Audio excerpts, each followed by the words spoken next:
contained and compared to 87% for its Twin River fire. Further north, the Corp fire was declared 51% under control after scorching 180,000 acres of land and claiming the lives of 3 firefighters and 5 civilians, making it California's 3rd deadliest fire ever. The man accused of deliberately starting the latest fast-moving blaze refused to leave his cell for his arraignment hearing initially scheduled for Thursday. Forrest Gordon Clark stands accused of starting the holy fire, which in 4 days has burned more than 18,000 acres of Cleveland National Forest, 60 miles north of San Diego. It is still spreading. Prosecutors say Clark started the fire, which is only 5% contained, with the intention of causing damage to others and burning a forest. The blaze has razed a dozen properties so far. Cutting a 10-foot line around these structures right here to secure these houses from catching on fire.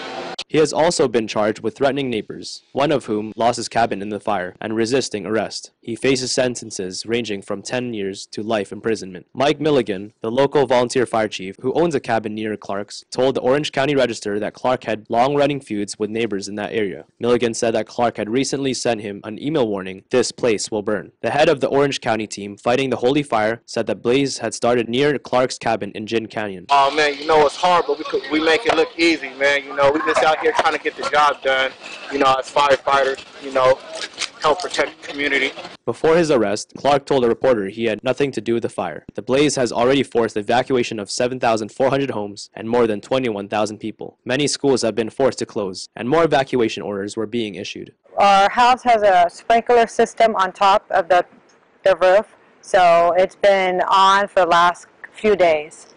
So my husband's up there squirting everything down and just hoping that that's going to help.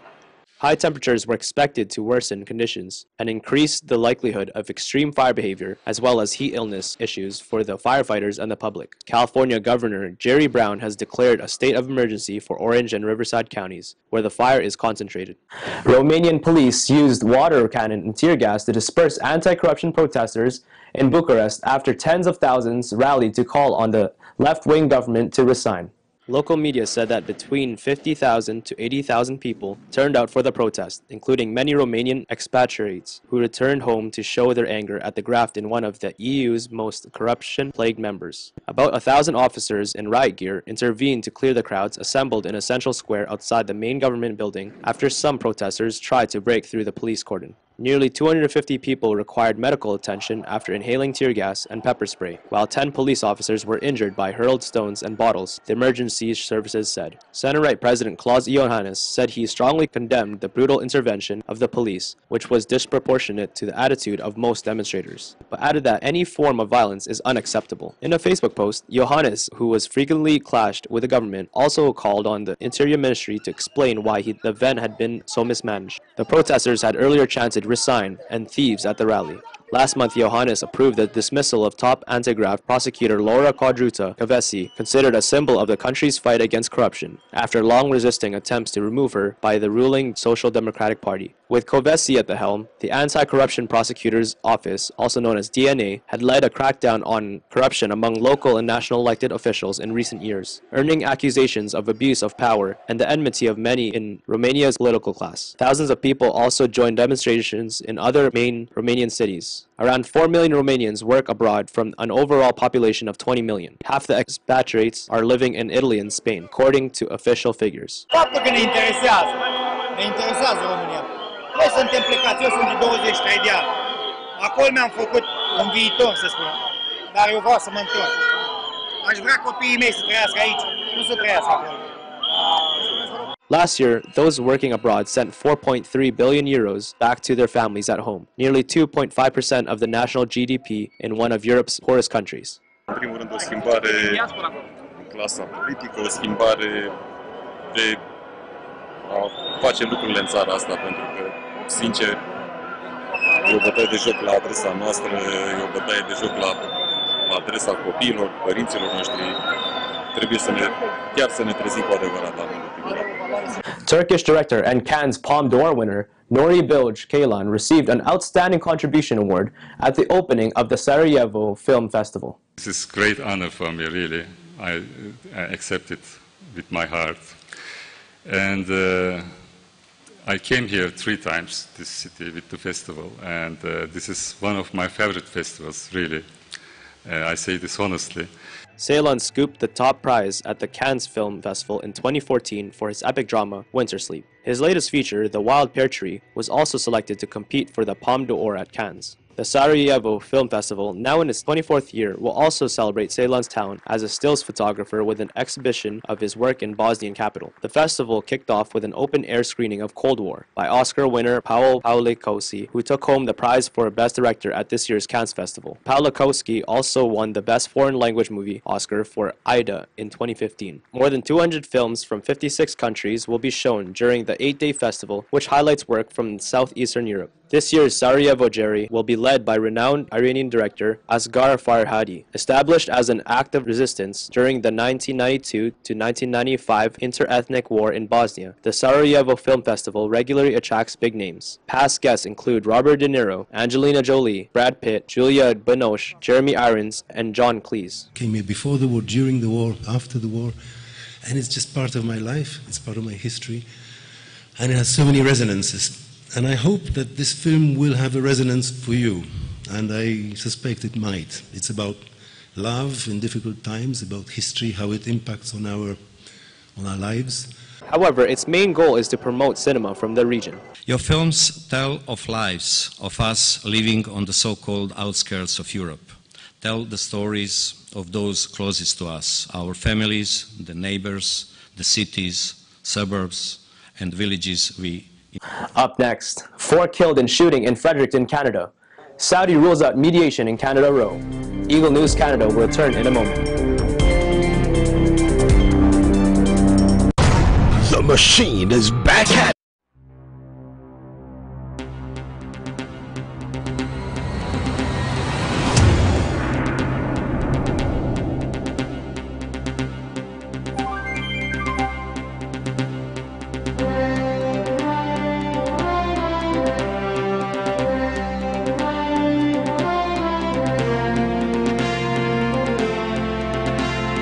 by MMI Live and Prestige Worldwide.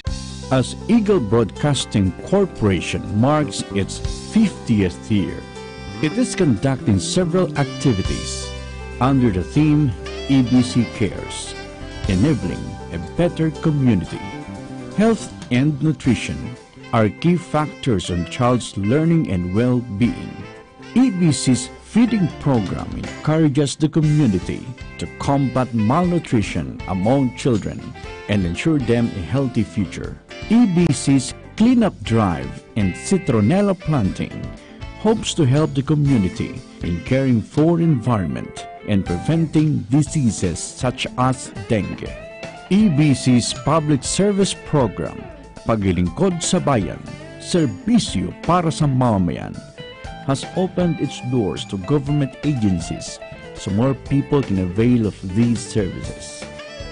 EBC's blood donation program and medical mission continue to spearhead life-saving projects, and EBC's livelihood seminar teaches and guides those who want to have additional income and business.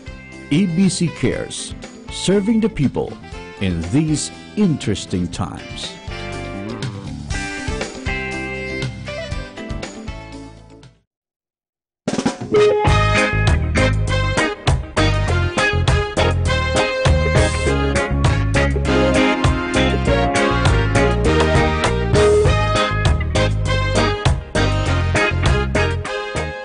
Agila Balita, Lunes hanggang Biyernes, alas 7:30 hanggang alas 8 ng umaga.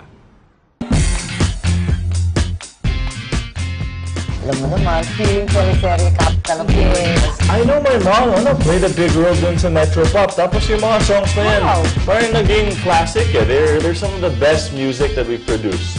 Yeah, actually, alam mo, Kaiser, sa amin sa Ilocos Norte, we have the Tan-Ok Festival. And actually, did you guys know, film producer actually ang nanay ko dati. But actually, mom, feeling ko, mas bagay kayo as love team.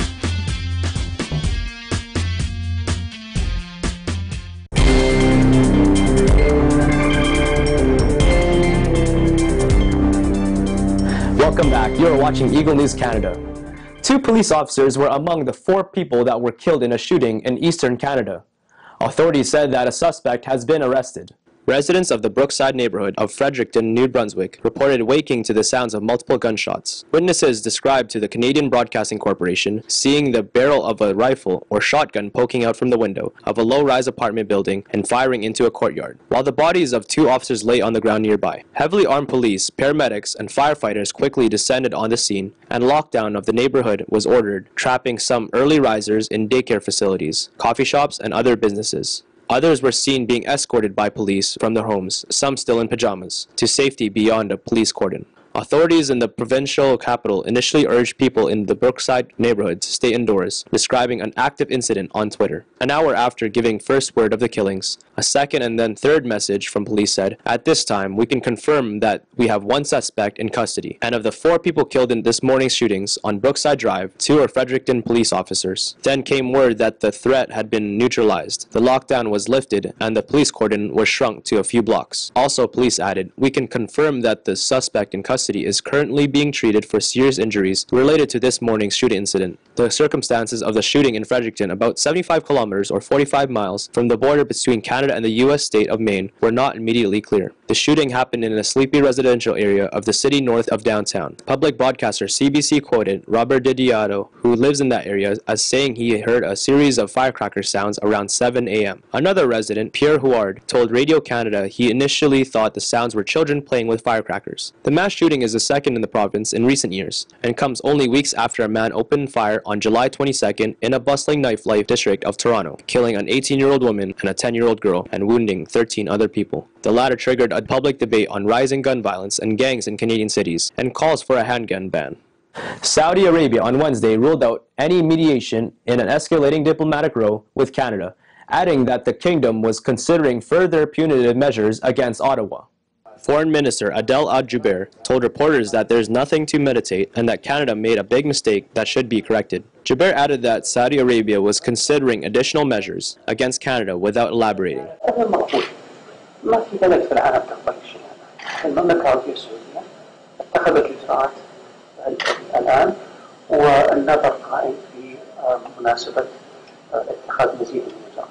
Saudi Arabia expelled Canada's ambassador and recalled its own envoy, freezing all new trade and investments after Ottawa denounced a new crackdown on rights activists in the kingdom. Riyadh also said it would relocate thousands of Saudi students studying in Canada to other countries, while state airline Saudia, also known as Saudi Arabian Airlines, announced it was suspending flights to Toronto. Saudi Arabia has also stopped all medical treatments programs in Canada and is working on transferring all Saudi patients there to other countries.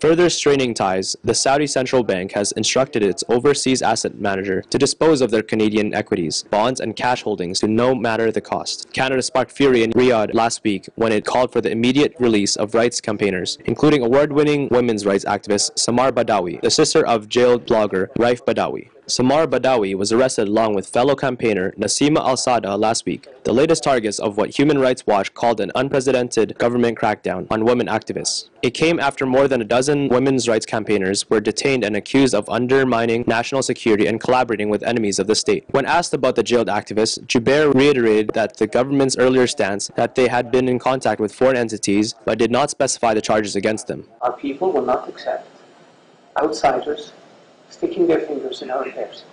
Our people will not accept outsiders lecturing us. Our people will not accept outsiders criticizing our judicial institutions, our judges, our legal system, our law enforcement system. It's not acceptable. Canada has indicated it will not back down, despite the risk of imperiling business deals, including a $15 billion agreement to sell Riyadh light armored vehicles. If the deal is scrapped, thousands of jobs could be lost in Canada, experts say.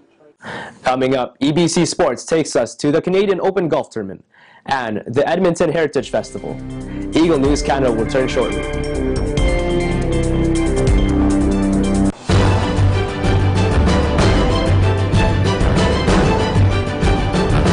Eagle News teams are fair. Sa impeachment complaint laban kay Supreme Court Chief Justice Maria Lourdes Sereno, ang ilang maestra